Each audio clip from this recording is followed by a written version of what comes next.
This episode is sponsored by Schwans.com. What are you having for dinner tonight? Good question.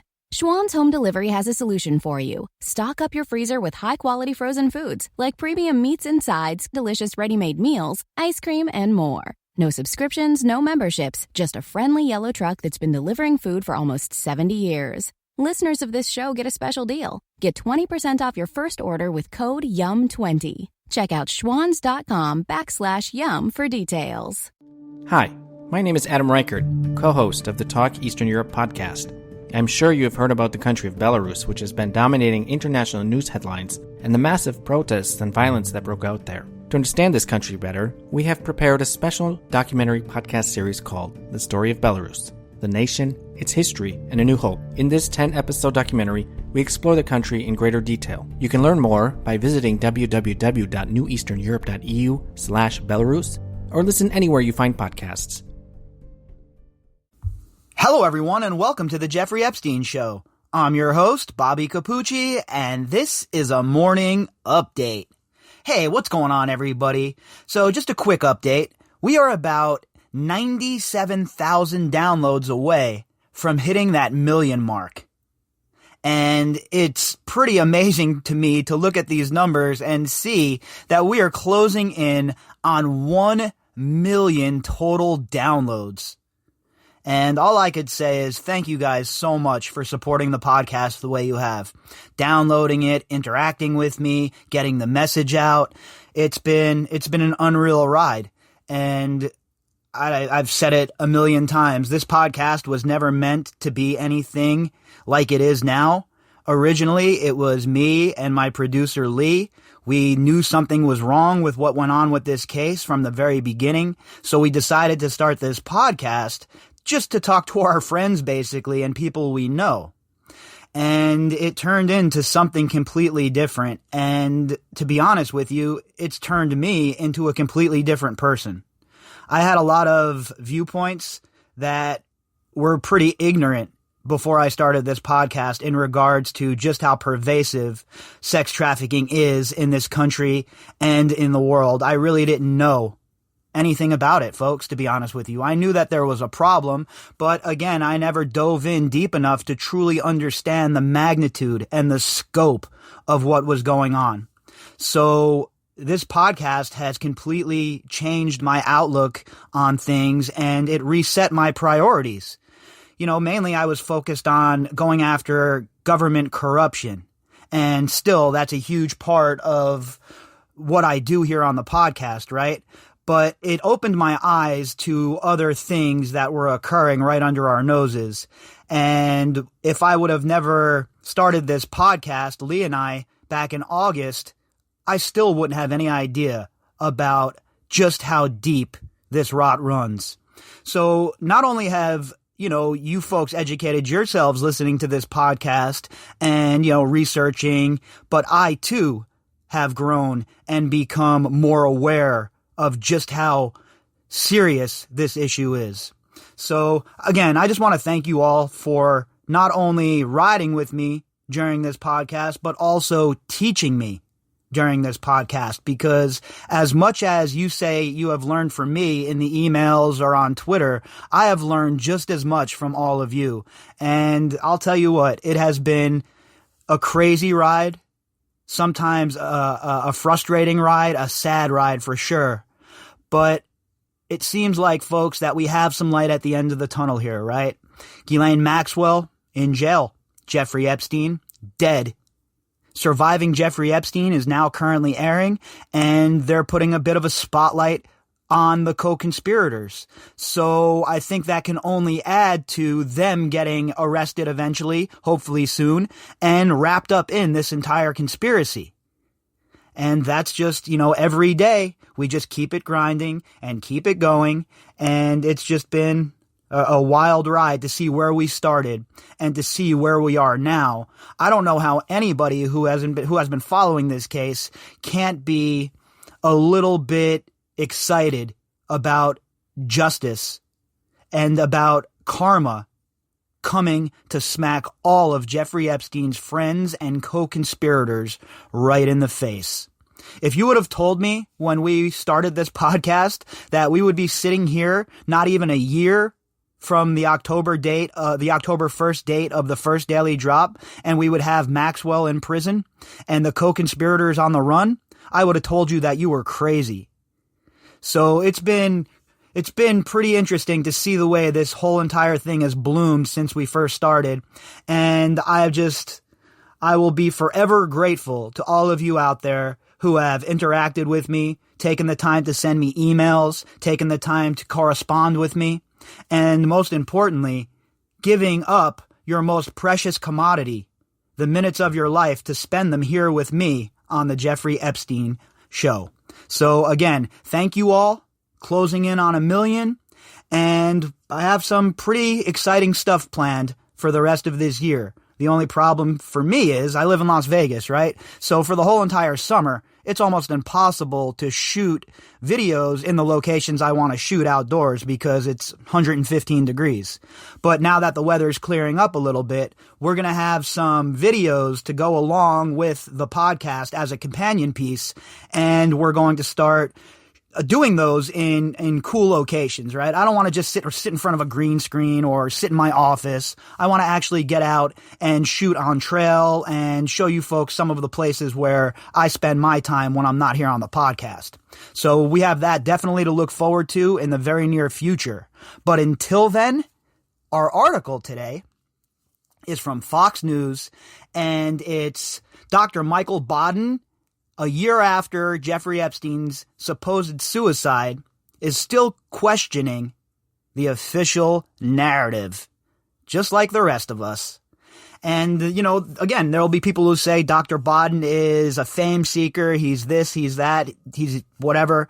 But the fact of the matter is, this is a man who has been doing this for a very long time, a man who understands what a crime scene should look like, and understands what should occur when somebody dies, what the proper steps are for an investigation. So when he was hired and he came on board and had his counter narrative, I found it very, very interesting. And I thought that Dr. Michael Baden was probably the more, the more credible person out of the two people who we were dealing with, being the medical examiner for the state of New York and then Dr. Michael Baden. Because remember, the official narrative of Jeffrey Epstein's death is that it was a suicide. Barr was on that narrative. The Justice Department was on that narrative. So what would make you think that the medical examiner would not also be on that narrative? So again, I don't believe the official narrative ever when it comes to cases like this, especially these days. So I'm inclined to believe Dr. Michael Baden's version of this story unless evidence is presented that leads me in a different direction. The headline, Dr. Michael Baden on Jeffrey Epstein's death. Many questions still unanswered after 1 year. The author of this article is Talia Kaplan. There are still many unanswered questions surrounding Jeffrey Epstein's death 1 year after he was found unconscious in his New York City jail cell, forensic pathologist Dr. Michael Baden said on Fox and Friends on Monday. And Dr. Baden has been very on point with his message. He's been of this state of mind from the beginning in this case. He has said that this was a homicide, strangulation due to homicide, not self-imposed strangulation. And he laid out a bunch of facts as to why he thought that was the case. And we never saw anything like that from the medical examiner, right? Basically, what the state told us and what the federal government told us was that he committed suicide. That's it. Bill Barr saw the videos. Keep it moving. And I don't know about you, but I find that sort of nonsense absolutely unacceptable, and it must be questioned. Speaking on the 1 year anniversary of the sex offender's death in federal custody, Baden, a former New York City medical examiner who has worked on high-profile cases during a 5-decade medical career, outlined some of the questions that remained unanswered. Host Steve Doocy noted that Baden has made it very clear after he had examined Epstein's body and looked at the evidence that the evidence points to murder. And we definitely have been led down this road by Dr. Michael Baden and others, right, with the questions that they raised. Look, this isn't like some clown off the street they brought in here, right? This is a guy who knows his craft, who has been involved in hundreds or thousands of autopsies, who has seen plenty of suicides, and he says that this was not a suicide. He believes, in his professional opinion, that this was murder. And I tend to agree with him. Right, Baden said, citing the injuries to the neck. The 3 fractures in the neck are much more typical of strangulation than a suicidal hanging. Baden continued, adding that it is still unknown, a year later, what the position of Epstein's body was when he was found. And this is a big deal, right? There should have been crime scene pictures taken by the responding officers, by the boss who responded, the supervisor. Look, you have to take pictures of the crime scene, even if you think it's a suicide. Standard operating procedure is to take pictures. But they didn't do that. And you add that to all of the other nonsense surrounding this guy's death, and if you don't walk away having questions, then I worry for your mental stability, because this is just too much for us to swallow here, folks. Was he hanging? Was he on the ground? The noose that was found next to him, made from a sheet, we don't know yet what the DNA was on that noose. They should have had DNA a long time ago. Did it match Epstein or somebody else? We don't know if the door of the cell was locked or unlocked, Baden went on to say. And these are the things that they should have made very apparent up front. There has been no transparency from the state when it comes to Jeffrey Epstein's supposed suicide. And that just doesn't sit well with me. They need to remember that they work for the taxpayer. All of their secrets, their nonsense, their black sites, all of the BS that they do while nobody is looking has to be exposed. I have had enough of it. I have had enough of the government doing whatever they want, whenever they want, with no consequences. In an exclusive interview on Fox and Friends in October, Baden first revealed Epstein's body bore telltale signs of homicide. At the time of his death, Baden said the 66-year-old had 2 fractures on the left and right sides of his larynx, specifically the thyroid cartilage or Adam's apple, as well as 1 fracture on the left hyoid bone above the Adam's apple. And we know that stuff doesn't occur from a soft hanging the way Jeffrey Epstein did. Come on. The way that they explain that he supposedly hanged himself is such nonsense. I don't buy that for a second. And neither does Dr. Michael Baden. In January, Baden said on America's Newsroom that in hanging, one doesn't get 3 fractures of the Adam's apple and the bone, the hyoid bone above it. That just doesn't happen. And again, it really comes down to who do you believe, right? Who do you believe? Do you believe the medical examiner and Bill Barr? Or do you believe Dr. Michael Baden, who is somebody who might know a thing or two about situations like this? The bombshell claim by Baden last year reignited suspicions that surfaced immediately after Epstein, who was awaiting trial on federal sex trafficking charges involving underage girls, was discovered dead in his cell on August 10th. New York City medical examiner Barbara Sampson ruled the disgraced billionaire's cause of death to be a suicide by hanging. And it was pretty odd the way they went about that, right? First it was cause of death pending, then all of a sudden it's ruled suicide by hanging. No pictures of the crime scene, no evidence of that, conflicting reports from other medical examiners. Why is the government so incensed on shoving this narrative down our throats? That's the question we should be asking. What are they hiding, and who are they protecting? 2 federal corrections guards responsible for keeping watch over Epstein and other inmates on the night the multimillionaire pedophile allegedly hanged himself were arrested in November. And this sticks in my teeth as well. I don't like it. Now, I agree that the 2 guards that were on duty must face penalties for their disgraceful behavior at work. That's without a question. But should they be the only people facing felonies in this case? I mean, These two guards are facing felony charges before Sarah Kellen Vickers or Jean-Luc Brunel. It doesn't sit right with me, folks. Not at all. And the Justice Department needs to remedy this situation. Also, if you're going to charge those two guards, their supervisor has to be charged as well, and whoever was in charge of the prison as a whole that night. A grand jury indictment accused Tova Noel and Michael Thomas of neglecting their duties by failing to perform checks on Epstein every half hour as required, and of fabricating log entries to show they had. They were arrested and charged federally because they won't say what the condition of Epstein was or the condition of the cell was when they found him, Baden said on Monday. That's bizarre why the guards wouldn't tell anybody. Well, that is pretty interesting, right? And they need to talk about that. I think it's very important. But there were multiple people who responded to their call that Epstein was dead.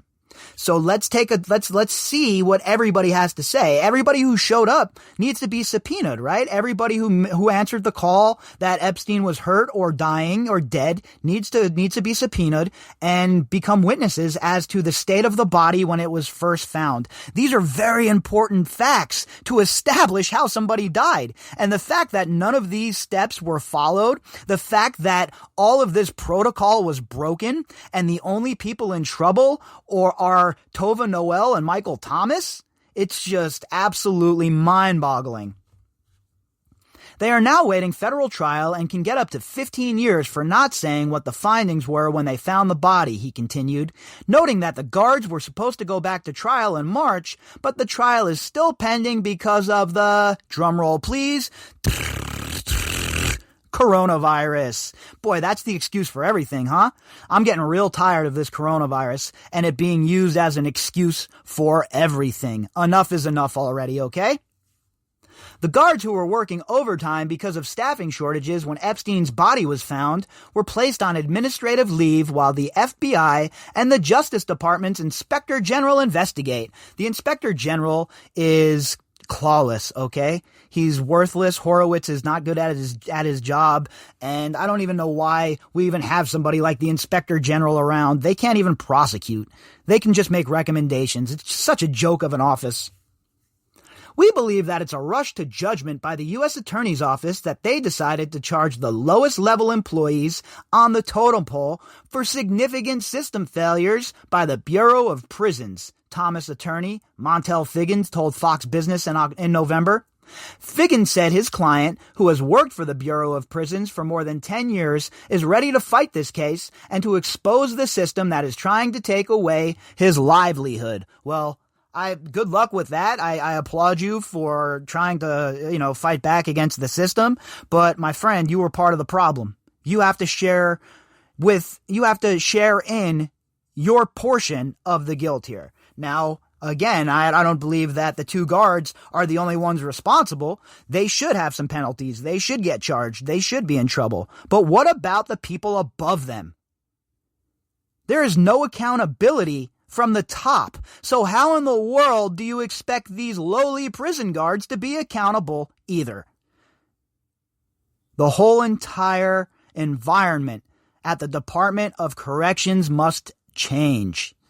The whole entire show has to be shaken up because obviously the way it functions now and the people in charge have no idea what they're doing. They're negligent and they truly have no care in the world about what goes on in these prisons.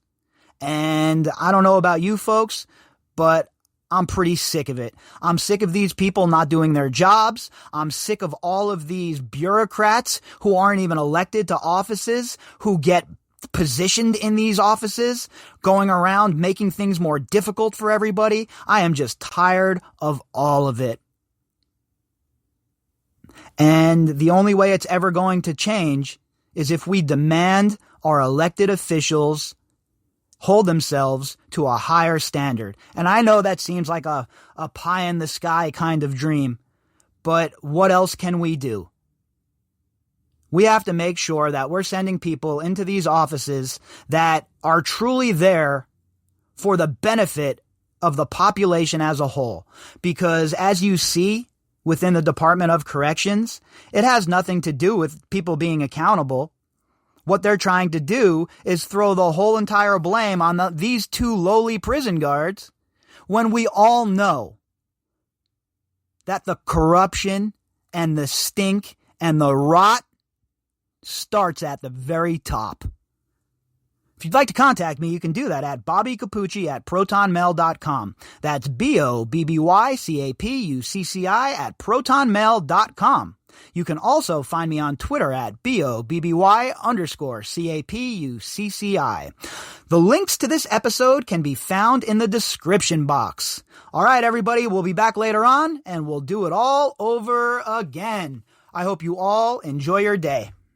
The care that helps you be the best you just got stronger. Healthcare Partners is now Optum, and our doctors are advancing a simple idea that your healthcare can be more personalized, more compassionate, and more convenient. Healthcare Partners is now Optum. Healthcare made stronger. To learn more, visit Optum.com/California or click the ad. Optum and Optum Care are trademarks of Optum Incorporated. This episode is sponsored by Schwans.com. What are you having for dinner tonight? Good question. Schwann's Home Delivery has a solution for you. Stock up your freezer with high-quality frozen foods like premium meats and sides, delicious ready-made meals, ice cream, and more. No subscriptions, no memberships, just a friendly yellow truck that's been delivering food for almost 70 years. Listeners of this show get a special deal. Get 20% off your first order with code YUM20. Check out schwans.com/YUM for details.